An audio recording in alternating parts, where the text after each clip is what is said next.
Hey y'all, welcome back. And today we'll be doing the Unit 2, Paper 2 for Cape Economics, May, June 2018. Let's get into it. 1A, define each of the following terms. Value added. Value added is defined as the satisfaction that a consumer derives from the additional features that is added to a product during production. Gross investment. Gross investment, also known as total investment, is defined as total capital goods produced in a given year. It includes the addition of capital to the existing stock. Part B wants us to outline three factors that affects or influence aggregate demand. Three factors that affects or influence aggregate demand are consumption, investment, and government expenditure. To begin, consumption is a crucial driver of aggregate demand and encompasses the total expenditures by households on goods and services. Additionally, several factors affect consumer spending, including income level, consumer confidence, interest rates, and the wealth effect. Equally important is investment, which refers to expenditures made by businesses on capital goods such as equipment, machinery, and infrastructure. Additionally, this factor is influenced by interest rates, business confidence, technological advances, and government policies. Lastly, government spending, which includes expenditures on public goods and services, as well as transfers to individuals and businesses. Additionally, this factor is shaped by fiscal policy, infrastructure projects, social programs, and defense spending. Part C, Figure 1 shows a graph of an aggregate demand curve. Label the three curves in Figure 1 to show the following information. 80 sub 1 is the aggregate demand curve in year 1. In year 2, the curve shifts to 80 sub 2 and falls back to 80 sub 1 in year 3. That is 2 marks. Outline what will happen to equilibrium price and equilibrium quantity from year 1 to year 2. The equilibrium price and quantity will increase as the economy moves from year 1 to year 2. In year 3, assume that prices and wages are completely flexible downward. On Figure 1, identify the equilibrium point and label it B. That will be the equilibrium point right here. Also label the equilibrium price and quantity of outputs on the axis of the graph, which we did. Part D wants to see value of each of the following statements. The expanding underground economy creates problems for economic policymakers. The expanding underground economy indeed presents challenges for economic policymakers. It impacts government revenue since unreported or illegal economic activities escape taxation. Also, it distorts economic data as lack of comprehensive information hinders their ability to make informed decisions, potentially leading to inappropriate policy response. Further, it creates inefficiencies where large businesses face higher costs due to compliance, while underground operators avoid such costs. Further, it erodes trust in institutions, which weakens the effectiveness of policies and can even lead to reduced compliance with laws in a broader society. Lastly, it hinders the utilization of skills and innovation, as skilled individuals may choose to remain hidden due to legal restrictions or lack of incentives, foregoing the benefit to the overall economy. Economists are concerned about double counting and the value added in the production process. Economists are concerned about double counting, which refers to the potential error of including the same monetary value multiple times in a calculation of a country's gross domestic product (GDP). Additionally, value added is defined as the difference between the value of a firm's output, that is goods or services, and the value of its intermediate inputs, goods or services used in production. Furthermore, these concepts reflect their commitment to accurately measure and understand an economy's production process. Equally important is to ensure that economic indicators like GDP provide a clear and reliable reflection of a country's economic performance, thereby guiding sound policy decisions and fostering a deeper understanding of economic dynamics. Module 2, Macroeconomic Problems and Policies. To A, define the term frictional unemployment. Frictional unemployment or transitional unemployment is unemployment that arises when an individual is in the process of finding a new job and is temporarily unemployed during that period. State two limitations of monetary policy. Two limitations of monetary policy are time lags and the confidence level, that is, firms and households within the economy. Part C, Table 1 shows data on various segments of the population and total employment in year 1 and year 2 for a hypothetical country. Use the data in Table 1 to answer the questions that follow. Table 1, data on various segments of the population. Part I want us to calculate the labor force participation rate to 1 decimal place in year 1 and year 2.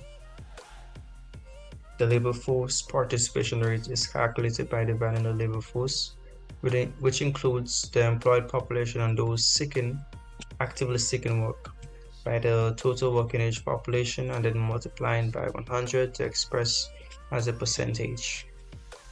For year 1, the labor force will be equal to the employed population plus part-time workers seeking work, which will be equal to 54,570. The working age population will be equal to the population of working age not seeking work plus the labor force, which will give us a value of 59,570. Therefore, the labor force participation rate for year 1 will be equal to 91.6%, 0.9. For year 2, the labor force will be equal to 55,265, and the total working age population will be equal to 61,015. This will give us a labor force participation rate for year 2 being equal to 90.9% or 0.9. Parts 2 want us to calculate the unemployment rate to 1 decimal place for year 1 and year 2.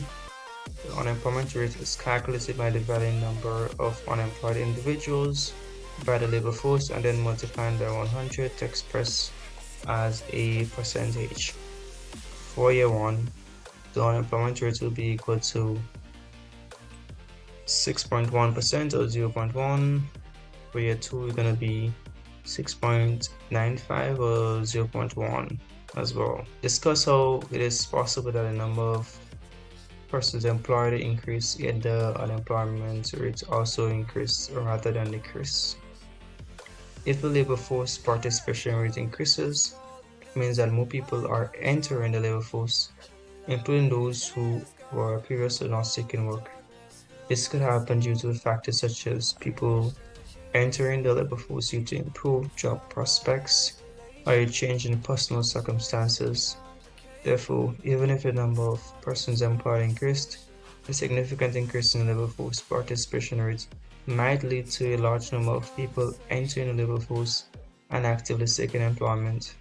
This influx of job seekers can lead to an increasing number of unemployed individuals and as a result affecting the unemployment rate. D wants us to analyze how the money market responds to both a shortage of money and a surplus of money. A shortage of money occurs when the demand for money exceeds the available supply, as households and businesses may seek to hold more cash to meet the daily transactions, leading to an increased demand for money. Further, this increased demand for money puts upward pressure on the interest rates. Therefore, the higher interest rate acts as a deterrent for borrowing and an incentive for saving. As the interest rates rise, borrowing becomes more expensive, which can lead to decreased spending and investment. Conversely, the higher interest rate encourages savings. Eventually, the increased interest rate helps restore equilibrium in the money market by reducing the shortage of money. On the other hand, a surplus of money occurs when the supply of money exceeds the demand, as households and businesses may hold excess cash beyond their immediate transactional needs, resulting in a reduced demand for money.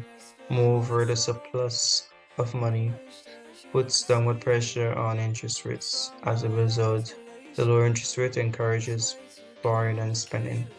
As the cost of borrowing decreases, this can lead to increased investment and economic activity.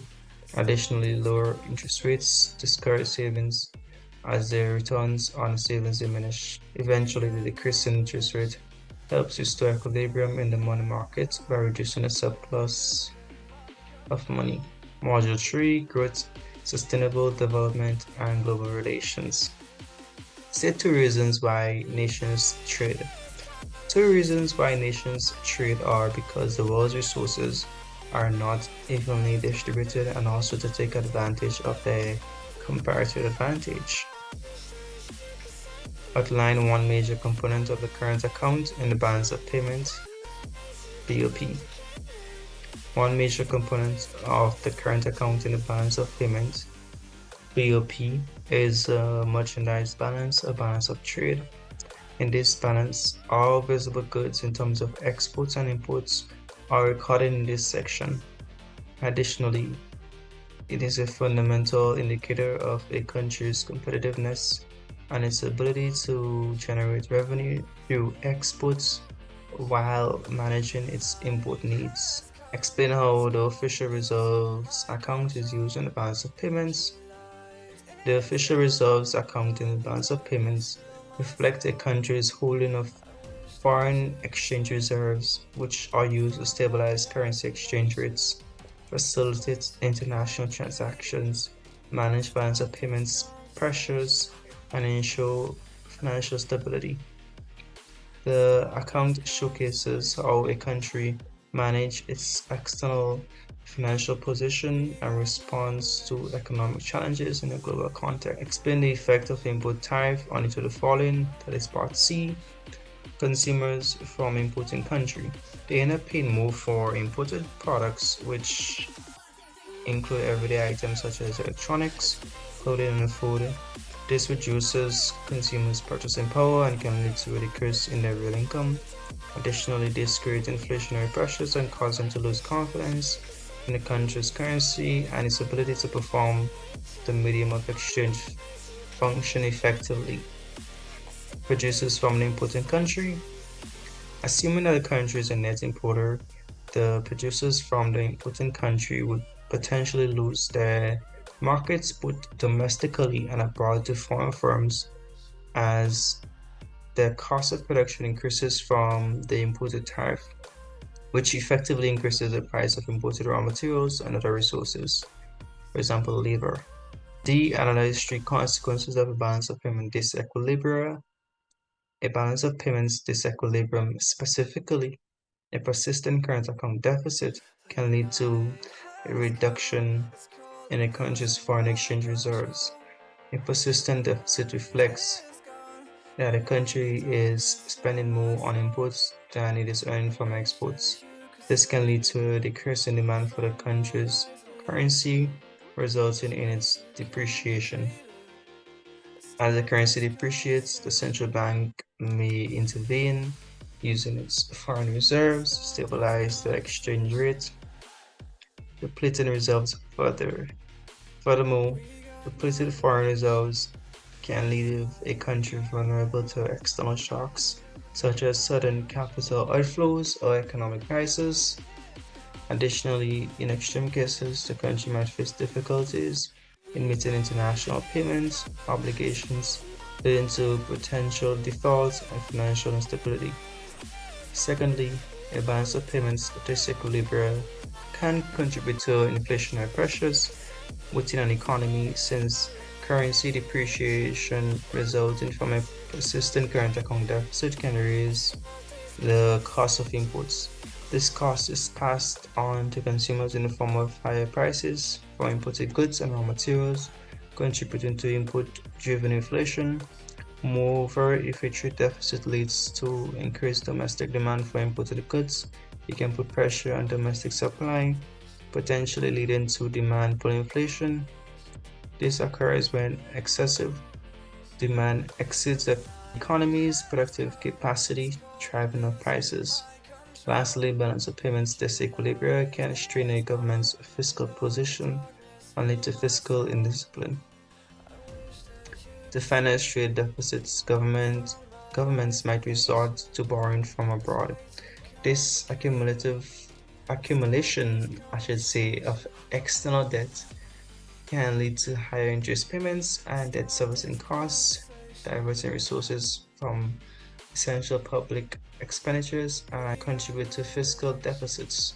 In addition, persistent trade imbalances can lead to reduced government revenue due to slow economic growth and weaker tax receipts.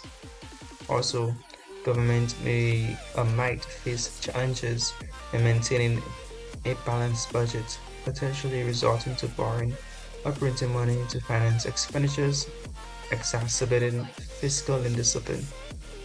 Further, in response to fiscal imbalances, governments may need to implement austerity measures such as cutting public spending or increasing taxes. These measures can have social and political implications, including reduced public services and potential public honors. And that's it for me today, guys. See you all next time.